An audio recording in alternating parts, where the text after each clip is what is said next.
Hello guys, welcome back to another video and wish you all a merry Christmas and अपना Christmas और भी better बनाने के लिए tomorrow Chelsea will be playing Fulham at the Bridge and this is going to be a match preview for the same. अब ज़्यादा मतलब ये पहली बात तो बॉक्सिंग डे पे मैच हो रहा है तो ऑब्वियसली बॉक्सिंग डे पे इस बार एज सच कोई बहुत बड़ा मैच नहीं है बट बॉक्सिंग डे पे everyone is up for it और हमने देखा है कि कई बार ऐसे बहुत ही सरप्राइजिंग रिजल्ट्स भी देखने को हमको मिल जाते हैं तो इस बार आई वुड से कि देखो against Fulham we are at the Bridge अगर एक क्रेवन कॉटेज पे तो तब मैं कहता कि हाँ और ज्यादा ट्रिकी हो सकता है बट अगेन ब्रिज पे है आई वुड से कि फुलम पुश ओवर्स है मैंने बार बार बोला है फुलम पुश ओवर्स नहीं है एनफील्ड पे उन्होंने रिजल्ट निकाला लिवरपूल के against and Fulham are a good side और इस सीजन वो अच्छा भी कर रहे हैं उनके पास क्वालिटी प्लेयर्स हैं Robinson two point out specifically उनके बहुत अच्छे वो फुल बैक हैं एंड मतलब देखा जाए तो फुलम बिल्कुल भी एक आसान टीम नहीं होगी और ये आसान मैच भी नहीं होगा हाउ एवर चेल्सी के लिए आई थिंक एक एडवांटेज जरूर होगा कि mark कुकुरेया is back in the squad अब मार्क कुकुरेया को मिला था एक और येलो मिल गया था जब सस्पेंड हो गए थे रेड कार्ड मिल गया था उसके एवर्टन वाले गेम के लिए वो suspended but now he is back and कुछ प्लेयर्स हैं जैसे जब किसी फुटबॉल क्लब में या किसी भी टीम में एक सिस्टम इम्प्लीमेंटेड होता है ना जैसे अगर तुम कोई भी एक प्लेयर एक सिस्टम का जो प्लेयर है उसको हटा दो तो पूरा सिस्टम क्रम्बल करता है हमने देखा है ये होते अगर तुम्हारे पास उसके लेवल का या उसके जितना अच्छा रिप्लेसमेंट नहीं है तो जैसे मार्क कुकुरेला के साथ हुआ अभी हमारे साथ भी हुआ एवर्टन के अगेंस्ट हमने देखा कि हमको वो मार्क कुकुरेला की जो इंटेंसिटी होती है जो जैसे वो ओपोनेंट्स को एकदम बार्जन करते हैं एकदम जाते हैं चैलेंजेस में जाते हैं और हमने देखा है मिडफील्ड में जैसे वो इन्वर्ट करते हैं बहुत अच्छे से अपना रोल निभाते हैं वो रोल कुकुरेला के अलावा भी क्लब में कोई कर नहीं सकता चिलवेल है हमारे पास लेफ्ट बैक में but obviously he cannot play that role तो इसलिए सिर्फ कुकुरेला ही केपेबल है उस रोल को करने के लिए and he is capable of doing it he has done it for Spain and he did it for us as well previously last season में तो उनके अलावा इस रोल को भी कोई कर नहीं सकता एंड वही है यार इस चेल्सी के सिस्टम में काफी कुछ कुछ कोर प्लेयर्स है अगर जैसे काइसेडो को तुम हटा दोगे देन काइसेडो नहीं होंगे देन हमारे लिए बहुत बड़ा डिसएडवांटेज हो जाएगा similarly I would say for Enzo as well right now या फिर कॉलविल भी तुम कह सकते हैं मतलब कुछ कुछ कोर प्लेयर्स हैं जैसे कहते हैं तुम स्पाइन टीम की अगर तुम उनको रिमूव करोगे टीम को प्रॉब्लम होती है जो कि हमने देखा है एवर्टन के अगेंस्ट हमको हुई ऑल्दो एवर्टन के अगेंस्ट हमने ऑलबीट बहुत बुरा नहीं खेला एंड गुडिसम पे हम जीत भी नहीं पाते वैसे ही and it was a tough match हमने देखा कि स्टॉर्म का भी इशू था ये सब बट ठीक है उस मैच की ज्यादा अभी बात नहीं करेंगे without further doing let's get straight into the lineup goalkeeping में रॉबर्ट सैंचेज अब रॉबर्ट सैंचेज का बहुत क्रिटिसिज्म हुआ है यस बट जहां जहां जो जितना प्रेज डिजर्व करता है हमको देना चाहिए बिकॉज रॉबर्ट सैंचेज ने हमको ब्रेंटफोर्ड वाले गेम में बचाया जहां पे हम जीते एंड उन्होंने एवर्टन के अगेंस्ट भी हमको बचाया वरना एवर्टन के अगेंस्ट हम एक पॉइंट भी नहीं लेके आ पाते बिकॉज एवर्टन के अगेंस्ट उन्होंने 2-3 अच्छे सेव निकाले एक तो बहुत ही अच्छा सेव था जहां पे क्लियर एवर्टन मार सकता था हमारा पूरा डिफेंस खुल गया था उधर एंड वहां हमको सैंचेज ने बचाया सैंचेज अगर इसी फॉर्म पे बिल्ड करे तो बहुत बहुत अच्छा रहेगा हमारे लिए एंड आई थिंक उनको यही करना चाहिए right back पे Malo Gusto will be there. Reece James is back in training, which is great to see. But again, I don't think Reece James will feature. अगर तुम मेरे से पूछोगे Reece James कब feature करेंगे तो I think he will feature in the Manchester City game. अभी मुझे नहीं लगता Reece James को rush करा जाएगा because Reece James injury से वापस आए हैं. अगर उनको लाएंगे भी ना जैसे अगर बात करें 90 minutes खेलने की या 90 minutes नहीं भी तो game start करने की अगर बात करें I don't think Reece James will start a match until we face Manchester City at the Etihad जो कि होने वाला है end of January. तो आई थिंक रीस जेम्स कुछ मैचेस में उनसे उससे पहले कुछ मैचेस में हो सकता है एज अ सब्स्टिट्यूट है but I really don't expect him to start a game this soon मतलब ऐसा नहीं होगा कि जनवरी के स्टार्ट में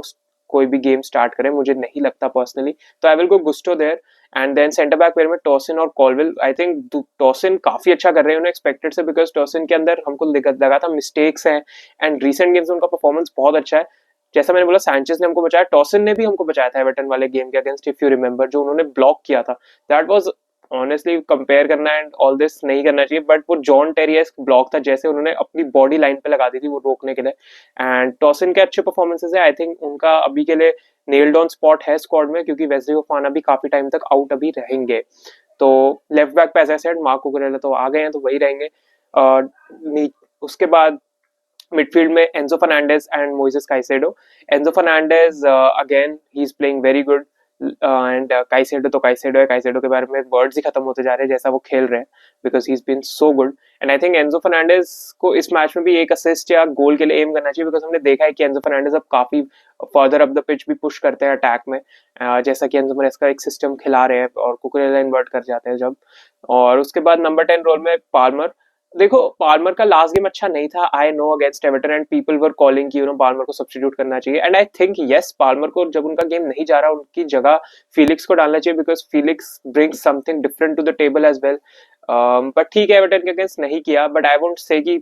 उसके चक्कर में फिलिक्स को एक गेम स्टार्ट करे और पाल्मर बेंच कर दे. आई डोंट थिंक ऐसा होगा. Palmer is our main man. सबके कभी कभार ऑफ गेम्स होते हैं और ऐसा भी नहीं है ना कि पाल्मर को तुम मेसी लेवल समझ रहे हो. पाल्मर अभी अगर तुम देखो पाल्मर की क्या एज है, 21-22 अभी. He is also very young, he is also very young and he is also learning. वो तो ये है कि he is already performing beyond our expectation. जब हमने पाल्मर को लिया था कोई ये एक्सपेक्ट नहीं कर रहा था ना कि पाल्मर ऐसा करेंगे. तो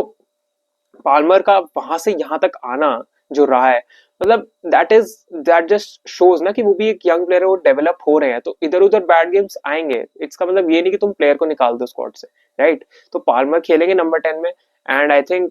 राइट पे it has to be NATO.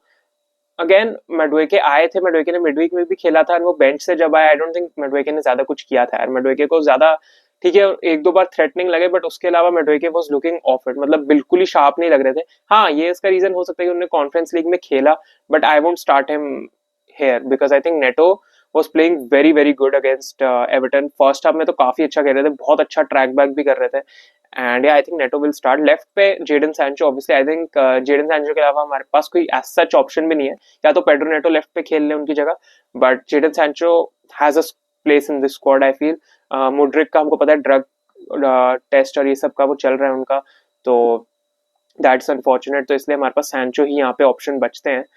एनकुंकू can play as here as well but I don't see Nkunku starting because आगे स्ट्राइकर पे निकोलस जैक्सन होंगे. अब जैक्सन उन्होंने चांस मिस किया एवर्टन के अगेंस्ट. एक चांस तो चलो बॉल उनके पीछे आ गई, एक हेडर मिस किया, बट ठीक है. आई थिंक जैक्सन भी इस सीजन काफी अच्छा परफॉर्म करे. लास्ट सीजन उनके बहुत बहुत गंदे मिसेस थे, बहुत फ्रस्ट्रेटिंग मिसेस थे, बट इस सीजन उन्होंने डेफिनेटली अपना गेम अप किया है. होल्ड अप प्लेयर जैक्सन बहुत ऑफ द बॉल भी करते हैं, अगर तुम देखोगे होल्ड अप प्ले है, लिंक अप है, पीछे आते हैं डिफेंस की मदद करने, काफी कुछ करते हैं. And I think Jackson again will start and यही मेरी स्क्वाड होगी. I don't think Lavia by the way is injured as well, so वो भी इस मैच में नहीं अवेलेबल होंगे हमारे पास. ऑफ द बेंच श्योर हम ला सकते हैं, अगर कुछ नहीं हो पा रहा Madueke will be there and we should bring Felix and we should bring Nkunku as well because Felix Nkunku को हम लाए थे लास्ट टाइम और भी, बट आई थिंक Felix को भी हमको इंटीग्रेट करना चाहिए. एक मैच हमने देखा था जिसमें Felix को लेफ्ट विंग खिलाया था एंड एक दो टेंस खिलाए थे मरेस्का ने and I think I am not able to remember. I think Aston Villa वाला गेम था वो, शायद वो भी हम बहुत अच्छा खेले थे, तो maybe Maresca can experiment with that as well. But देखते हैं, ये मेरा लाइनअप होगा. एंड प्रेडिक्शन में आई सेड चेल्सी विल, मतलब चेल्सी के लिए आसान विन नहीं होगी, but I think I said 3-1 win to Chelsea. Chelsea should win because Bridge पे है एंड जैक्सन भी बहुत अच्छा करते हैं ब्रिज पे, पाल्मर भी करते हैं, तो I am going to go for a 3-1 Chelsea win at Stamford Bridge and I hope we get the 3 points. Again table के हम टॉप पे नहीं आएंगे and what not, but it's always great because हमारे थोड़े पॉइंट्स ड्रॉप हुए, अब हमको आगे हमारे विनेबल फिक्सचर्स है, तो हमको मैक्सिमम पॉइंट्स अपने लेने चाहिए एंड अपने यूसीएल स्पॉट्स का जो हमारा एक है रिजर्व कर लेना चाहिए एक स्पॉट हमको उन 4 प्लेसेस में से. And yes, thank you so much guys for watching. Like करना, वीडियो को सब्सक्राइब करना चैनल को, let me know your prediction down below as well. I will catch you in the next one. Bye bye, peace out.